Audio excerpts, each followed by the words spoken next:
One of the diagnostic analysis we use for this project is the leverage. The leverage is a measure of how far away the variable value of an observation is from other observations. We can look at this plot, then we see this point here.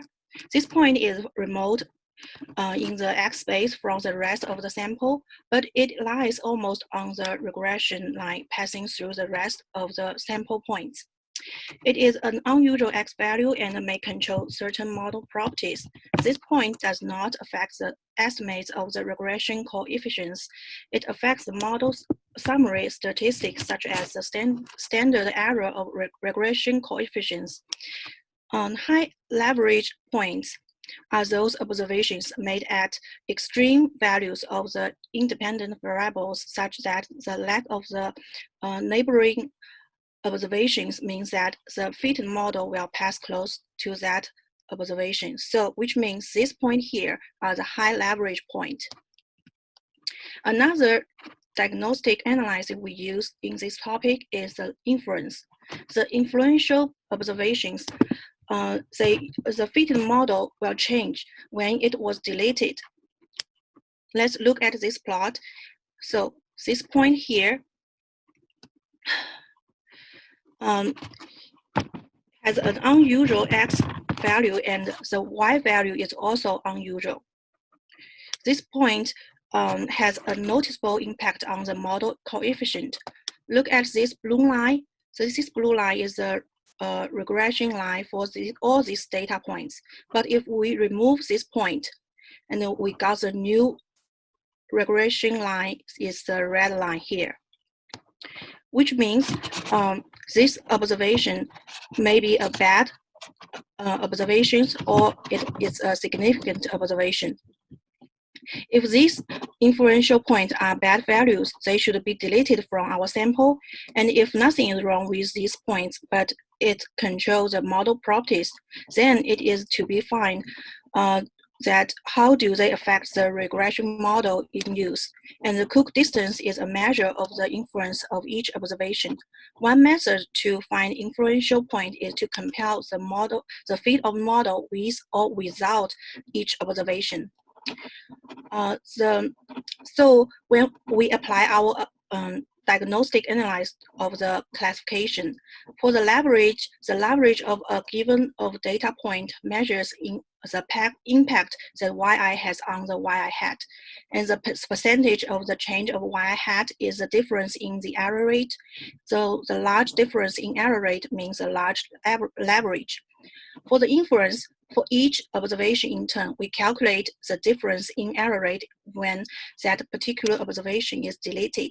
So the large difference in error rate means large inference. Then we got our two methods. Method one is to calculate the leverage. We use the fitted model and we randomly to change the yi label to a new yi. And we got our new fitting model to test our data. Then we calculate the percentage of the change yi hat. Then we find those points with large leverage.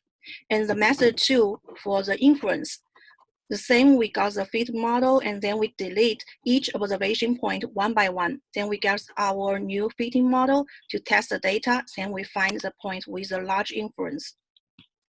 The classification algorithm we used in this project is a random forest. The random forest algorithm is a supervised classification algorithm, and we can see it from its name, which is to create a forest by some way and make it random. It can be used for both classification and regression tasks.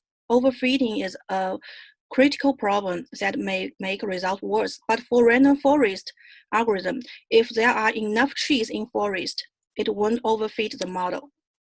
That's why we choose random forest as our classification algorithm.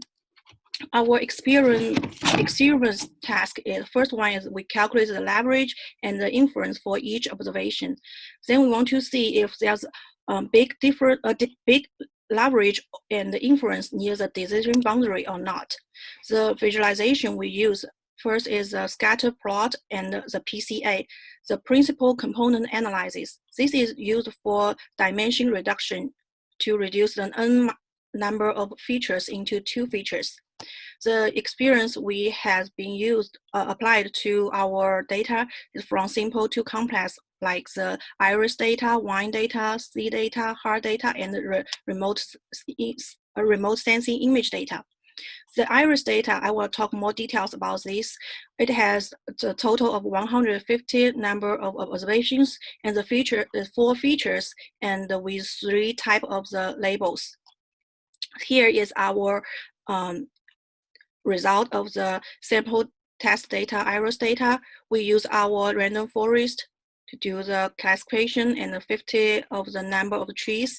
And we get our test error rate. The original one is 5.33%. When we apply our method 1 to one particular observation, the test set error rate will become 6 and 67%. And we apply our method 2 to one observation, and the test set error rate become to 6.67%. Here is when we change one single label, and we got this PCA plot here. The red rectangle are the type of the Sentosa, and the green triangle are the versicle, and the blue diamond are the Virginica type. And here we use a black star here to show the changing point here. This is the scatter plot of our leverage. The bigger circle means the bigger difference, bigger leverage we have. And this is a PCA with the leverage. So we can see here, same with the large circle means the large leverage. We can see here most of the big leverage points are around the decision boundary. And this is a scatter plot of our inference. For this iris data, they are all the same. And the PCA with this is a PCA with the inference in on iris data. Although they are all the same inference, but we can see most of the points with the inference are around the decision boundary.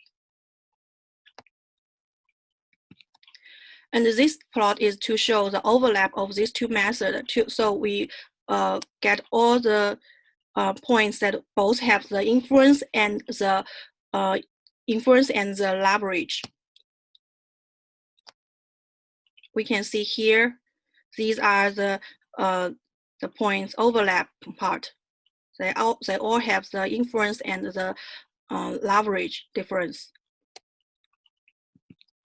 This is our overlap of these two methods applied on the hard data. This one is not very good to see. So we want to see if we can get better visualization to see this result.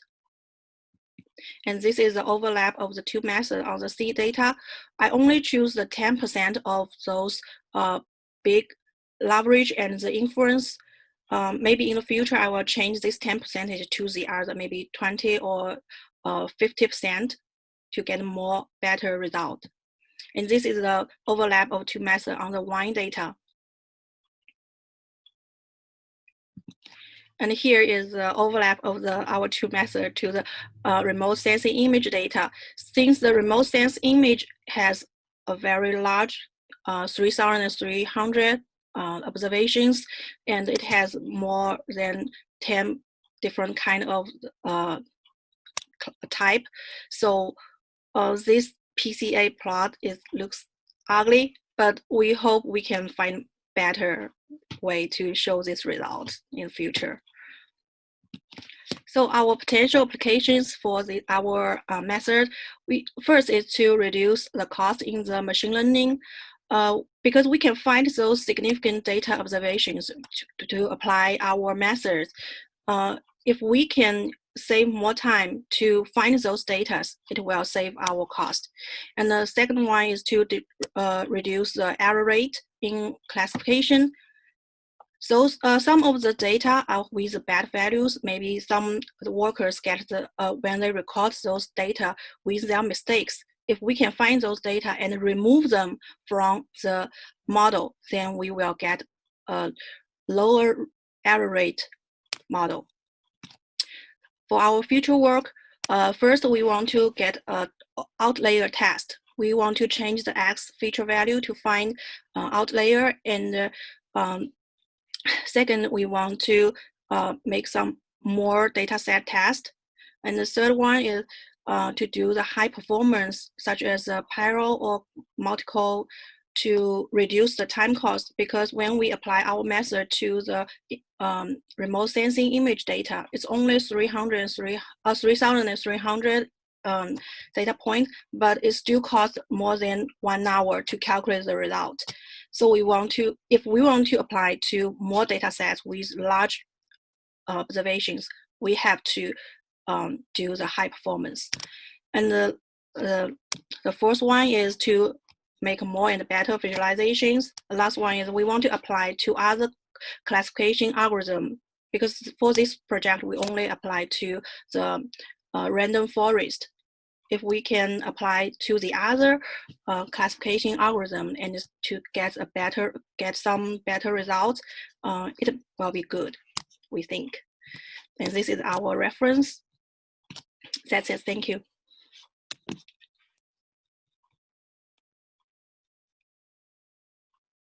Well, I guess I was muted when I was clapping. Sorry. Thank you. Okay, great. Excellent. So does anyone have any questions? You can either just put hand up in the chat window, or I guess feel free to just unmute your mic and ask away. We have time for probably maybe 1 or 2 questions. So hi, Claire. Thanks for the presentation. I'm just wondering, have you ever considered the Gini index for your classification, especially for the random forest? Genius index? Yes. We haven't think about that one, but we think the Gaussian distribution and the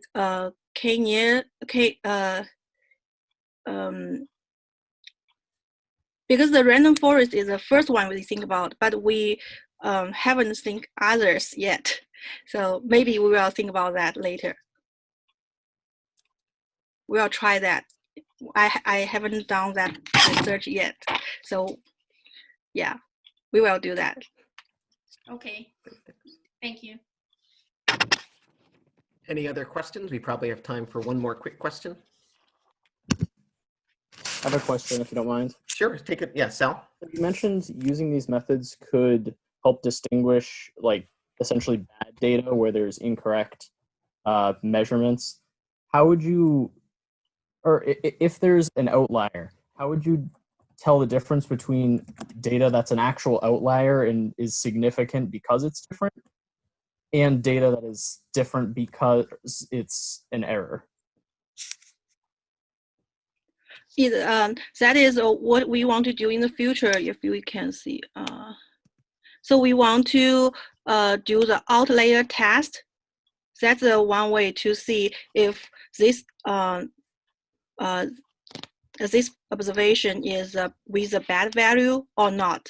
That's why we want to do the outlier test in the future, to see this is the real significant point or it's with the bad values.